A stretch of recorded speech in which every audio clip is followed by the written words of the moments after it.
नमस्कार. श्री निसर्गदत्त महाराज दैनंदिन चिंतन भाग 191 आणि 192. स्वरूप ज्ञान होण्याकरता वाट पाहणे हे अगदीच व्यर्थ आहे. काळावर अवलंबून राहणे ही या बाबतीतली घोर फसवणूक आहे. वाट पाहण्याचा कंटाळा आला पाहिजे.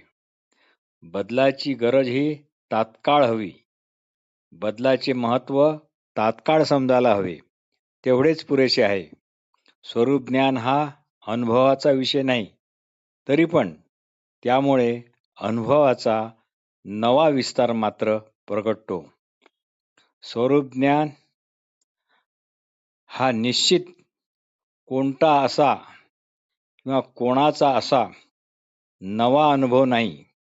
स्वरूप ज्ञान म्हणजे प्रत्येक अनुभवातील कालातीत भागाचा शोध घेणे होय. सर्व प्रकारचे अनुभव घेणे न घेणे ज्यामुळे शक्य होतात ते अगोदरपणाने असणारे असणेपण म्हणजेच स्वरूप ज्ञान. सर्व रंगामध्ये प्रकाश हा एक रंगरहित भाग असतो, पण त्यामुळे सर्व रंग कळतात. पण तो रंगरहित रंग कळत नाही. तसे अगोदरचे जे आहे ते आहेच. त्याप्रमाणे प्रत्येक अनुभवाच्या मागे शुद्ध जाणीव म्हणून अगोदरचे असणेपणच आहे. तरीही त्याचा अनुभव मात्र कुणाला घेता येत नाही. समजा घेता आला तर तो अनेक अनुभवातील फक्त एक अनुभव ठरेल. पण तो अनुभव शुद्ध जाणीवेचा नसेल, कुणाचा तरी असेल. शुद्ध जाणीव ही शुद्ध जाणीव म्हणून प्रत्येकात मूळची आहेच. जाणीवेच्या रूपाने, असणेपणाच्या रूपाने आपण आहो याचा कधीच विसर होत नाही किंवा त्याची कधी आठवणही होत नाही. तसेच आपण आहो याचे ज्ञान परत परत होत नाही, म्हणून त्याचे ज्ञान होण्याची नव्याने अशी जरुरी नाही. नेहमीच्या जाणीवेत श्रेणी असतात, पण शुद्ध जाणीवेत काहीही नसते. ती अखंड एकजिन्सी अशी असते. आपल्या ठिकाणी तिचे जे प्रतिबिंब आहे ते समज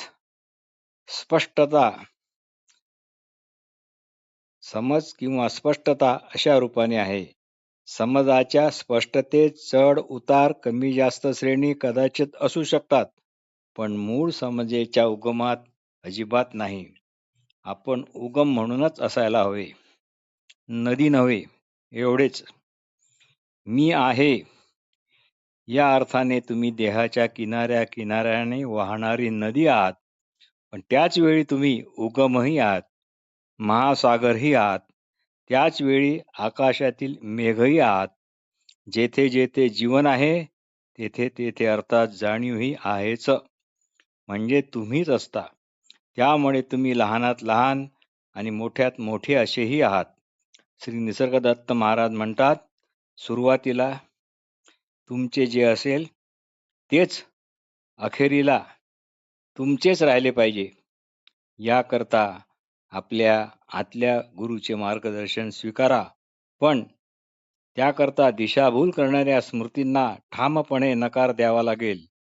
मार्ग आणि साधन यांची उगीच फिकीर करू नका. कळकळ असली तर मार्गही सापडेल आणि साधनही सापडेल. फक्त शांत दक्ष राहा. पुढचे पाऊल काय असेल हे तुम्हाला कळल्याशिवाय राहणार नाही. तुम्ही जे जे पाहता ते तुमचे नाही, ते तुम्ही नाही हे लक्षात ठेवा. महत्त्वाचे असेल ते तुम्हाला कधीच बाहेरून मिळत नाही. ऐकलेले आणि वाचलेले शब्द तुमच्या मनात प्रतिमा निर्माण करतात व अशा प्रतिमेचाच खेळ आपण आयुष्यभर खेळत राहतो. पण आपण म्हणजे जे अगोदरचे असणेपणच आहोत. ती काही तुम्ही निर्माण केलेली मानसिक प्रतिमा नाही. उलट कुठल्याही मानसिक प्रतिमा मागे तुमचे अगोदरचेच असणे पण आहे. ज्ञानी पुरुष स्पष्ट जाणतो की काहीच जन्माला येत नाही, मग मरण्याचा तर प्रश्नच नाही. काही टिकत नाही, काही बदलत नाही. कालातीतपणे सर्व काही आहे तसेच आहे. भाग 192. सर्व काही जाणीवेत घडते आणि तुम्ही जाणीवेचे मूळ, जाणीवेचे उगम आणि जाणीवेचे अधिष्ठान सुद्धा आहात. जग ही एक बऱ्या वाईट अनुभवांची मालिका असून सर्व अनुभवाच्या मागे तुम्ही अगोदरपणाने नित्य हजरच असता. उष्णता, ज्योत आणि जळणारे लाकूड यांचा संबंध आहे. उष्णतेने ज्योत टिकते आणि ज्योतीने लाकूड पेट घेते. उष्णतेशिवाय ज्योत, ज्योतीशिवाय लाकूड पेटणार नाही. त्याप्रमाणे अगोदरपणाशिवाय शुद्ध जाणीव असणार नाही आणि शुद्ध जाणीवेशिवाय आपली नेहमीची जाणीव व जी अमुक तमुक रूपाने ती पण कळणार नाहीच नाही. मग जीवन मरणाचा काही प्रश्नच येणार नाही. मृत असेल ते मरेल, नाहीसे होईल, दिसणार नाही. जिवंत सदैव आहेच, दिसतेच आहे, मरत नाही.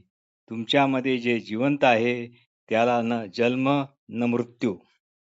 श्री निसर्गदत्त महाराज म्हणत, प्रत्येक जण स्वतःबद्दलच्याच समजुती गैरसमजुतीप्रमाणेच दुःख भोगतो. तुम्ही जर मानव जातीच्या दुःखाशी समग्रतेने एकरूप असाल तर मानव जातीबरोबरच कोणतेही दुःख तुम्हाला भोगता येईल किंवा तुम्ही भोगले, मग ते दुःख व्यक्तिगत राहत नाही, सगळ्यांचे एकच एक असते. इथेच मग हृदयतेचा जन्म होतो, जवळीक निर्माण होते, एक दुसऱ्याप्रती संबंधी जबाबदारीची पण भावना निर्माण होते. आपली स्वतःबद्दलची समजूत जेवढी स्पष्ट आणि विशाल, तेवढी आपण एक दुसऱ्याची काळजी अधिक घेऊ व मी माझे जे संघर्षाचे मूळ आहे त्याला तिलांजली देऊ. आपण संकुचित तर आपण असल्याच्या ठिकाणी आपल्या अपेक्षा भंगासह सर्व दुःखे आपण एकटेच भोगणार आणि भीतीजनित दुःखे, कल्पनाजनित एकटेपण हेच आपण भोगणार. एका ठिकाणी श्री निसर्गदत्त महाराज म्हणतात, ख्रिस्ती धर्म ही केवळ विशिष्ट अशा शब्दरचनेची एक रीत आहे, तर हिंदू धर्म पण ही तशीच एक दुसरी रीत आहे.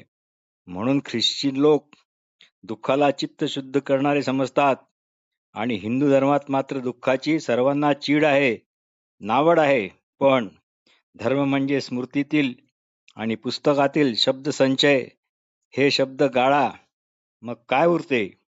श्री निसर्गदत्त महाराज स्वतःबद्दल सांगताना म्हणतात, जे काही उरते याच करता उरते की ते अपरिवर्तनीय आहे आणि जे अपरिवर्तनीय आहे तेच मी आहे. इथे समज आणि जीवन यांच्यात अजिबात विरोध नाही. बस अडथळ्याचा अडथळा कोणता हेच जाणा. हीच समज परिणामकारक असते. आपण अगोदरचे आहोत याच वस्तुस्थितीत राहा. मी नव्हतो असे कुणी कधीच म्हणू शकत नाही. मला एखादी गोष्ट आठवणार नाही, पण मी नाही हे कधीच विसरता येत नाही. विसरण्याचा काही प्रश्नच नाही. म्हणून तर आठवता पण येत नाही. आपल्याला लोकांनी व्यक्ती मानावे व आपणही व्यक्तीच राहावे आणि तशीच वागणूक एकमेकांना द्यावी असा आपला आग्रह असतो. कारण या अशा व्यक्तित्वाचा तुम्हाला तुमचाच भरोसा वाटत नाही. व्यक्तित्वात तुम्हाला आरामदायी वाटते, ती बैठक मात्र तुम्ही कधीही मोडायला तयार नसता. तिथे खोटी सुरक्षितता शोधता. तुम्ही स्वतःला जसे समजता तसे तुम्ही कदाचित नसाल. हा पण त्यात तुम्हाला भ्रामक का असेना सातत्य असे वाटत राहते. यात तुम्हाला भ्रामक का असेना पण सातत्य वाटत राहते. वैयक्तिक अस्तित्व नाकारणे कुणालाच आवडत नाही. ते भीतीदायक असे आहे. पण जर जीवनाच्या समग्रतेशी एकरूप व्हायचे असेल तर त्याच्याशी ज्ञानाने चार हात करून त्याला तोंड मात्र दिलेच पाहिजे. श्री महाराज म्हणत, मी काहीच नसल्यामुळे मी सर्व आहे. प्रत्येक गोष्ट माझी आहे. मीच मी प्रथम माझ्या हालचालीचा विचार करतो आणि मग देह हालचाल करतो. त्याप्रमाणे मी विचार करतो म्हणूनच जग चालते. जग आहे लक्षात ठेवा. मी काहीच करत नाही. मी फक्त त्याच्या अगोदरच्या असणेपणाने असतो आणि म्हणून मी सर्व गोष्टी जशा आहेत तशा पाहतो.